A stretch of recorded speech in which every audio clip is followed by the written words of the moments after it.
What does this say? Oh, hello everybody and welcome back to the channel. My name is Ruhaan and yes, I've been gone for 9 months and that really is all my fault, so I have no excuses this time. And as you can see written back here, we're gonna be returning to the YouTube channel with a book review. And this is a book review of the book Sapiens, A Brief History of Humankind. And Sapiens is written by Mr. Yuval Noah Harari, and he has a PhD in history from the University of Oxford and is currently lecturing in the Hebrew University of Jerusalem. So, first, before I give any recommendations, my own views, and my review, let's just go through the general gist of what the book is really about. So, as you can see, I have a soft copy of the book, and I do recommend that when you purchase this sort of book or read this sort of book, it's best to read it either in a physical copy, I really like soft copies, or use a Kindle, because I personally believe that reading on the screen just really takes away from the experience. And okay, let's start. So the part one of this book is the cognitive revolution, and basically this book is structured in a way that every part has multiple chapters, as can be seen here. So every part has multiple chapters, and the first part is about the cognitive revolution. And in this part, as you would have guessed, because it's about sapiens, this book sort of introduces us to the history and the development of Homo sapiens, the species we're from. And it goes over the origin of the genus Homo in Africa 2.5 million years ago, and basically the different types of species which originated from the Homo genus throughout the 2.5 million years up to the 200,000 year marks where Homo sapiens were actually evolved. And it's fascinating to see how the different homogeneous species like Homo neanderthals basically evolved and slowly disappeared in a way mysteriously after the emergence of Homo sapiens. The next part is about the agricultural revolution, and it basically is what it says. It's really a debate between the biological survival instincts, which Homo sapiens primarily focused on, like hunter-gathering, living in small communities, hunting, and roaming around together. However, now, during the agricultural revolution, it's sort of like Homo sapiens diverged a path from nature, and they started settling down, they started making bigger communities, and they started farming, they started agriculture as a source of food and survival. And it's really, if you look deep into it, it's a debate between biological versus personal good. And it's sort of an introduction to the growth of human knowledge as we know it.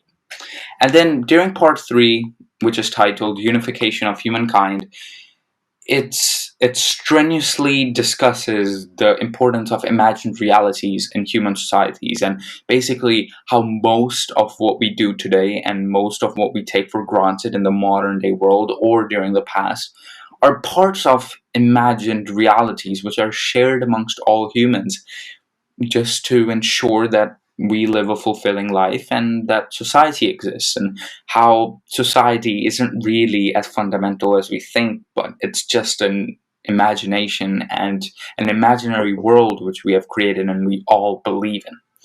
And part 4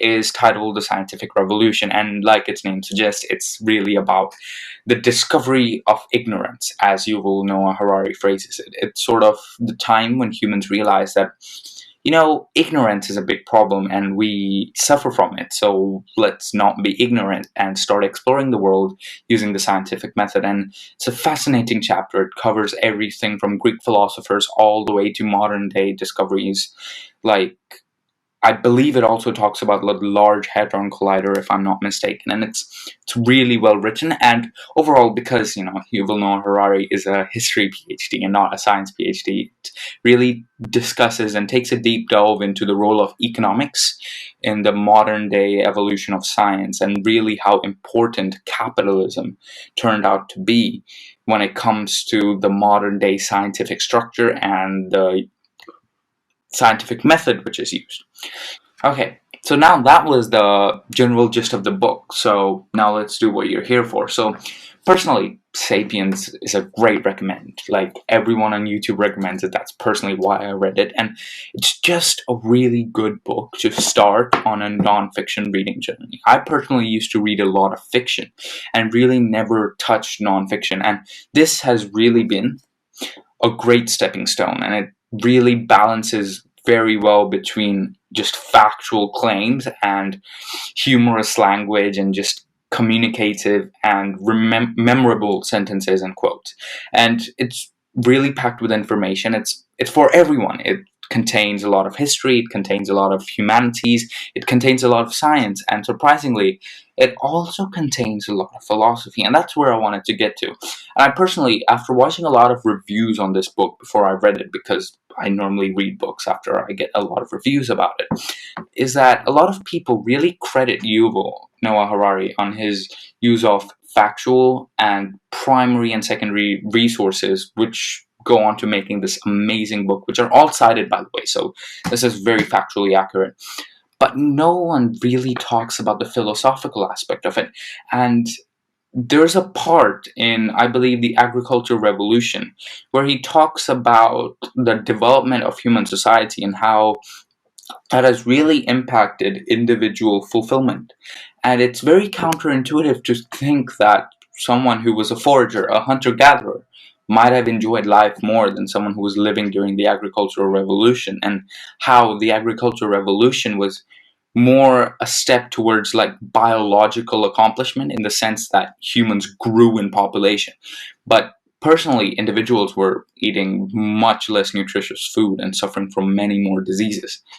And not only that, the philosophical point also arises when he talks about the aspect of imagined realities. And I personally got so interested into it that I actually wrote like a whole blog post about my argument on the topic which arises, which I won't spoil, I'll link down in the description below. But it really is a book which provokes thought. And the book actually is presented with a very factual nature. However, it leaves you with a lot of questions, which are very fun to ponder and not easy, but not too difficult to answer and find reasonable explanations for. I personally love philosophy, so if you're someone like that, I think you'd really enjoy this book.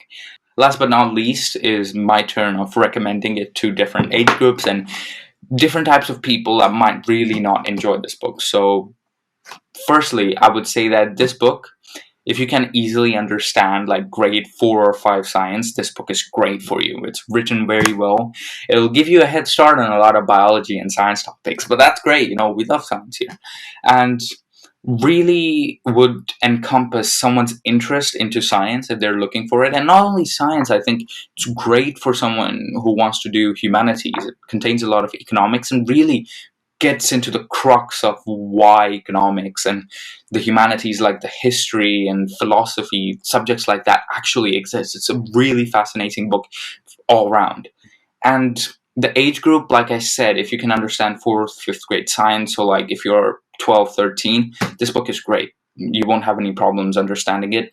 You might need to do like some additional research.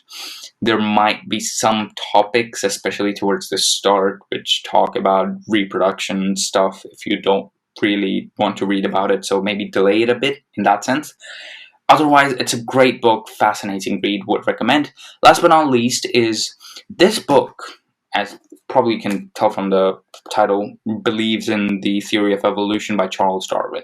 And now I know a lot of people don't believe in the evolution theory, and this book is written from a very atheistic point of view. And that is not to say that this book forces or believes that the reader would be atheist. Like, if you're a theist, if you believe in God, you will enjoy this book, but some people who might be sensitive in that topic might really not enjoy it as much because it really assumes the theory of evolution to be true. And this book is basically a book of proof, in a way, that it just contains endless arguments to why Darwin's theory might be the best explanation of how humans got here, and how you, sitting on the other side of the screen, on a table, on a sofa, on a bed, on your device, which might be smaller than this book, or listening to a video, which storage-wise is much more data than these like 500 pages of pure words. And it's fascinating. And so thank you very much everybody for watching this video. As for my rating for this book, I'd give this a 9 out of 10. There may be some bits which might be not so great for some readers, but I personally really enjoyed it. That's why it doesn't get a perfect score, because it's not really universal, I guess. But amazing book, definitely go read it, and thank you very much. Now, before I leave, I have another announcement to make, and that is that me and my teacher and one of my other friends have started a podcast, and that podcast is available on YouTube, and it's called Pick These Up. And it's not only available on YouTube. If you use an Apple device, it's available for free on Apple Podcasts. If you use Google Pixel, it's available on Google Podcast too. And if you're someone who uses Spotify, which most people do, let's be honest, it's available for free on Spotify too. It's just called Pick These Up. Go listen to it for free. It's amazing. We'd be working on it regularly, and that's something which I want to start working on more regularly, just like this channel. Thank you very much for watching. See you guys next time.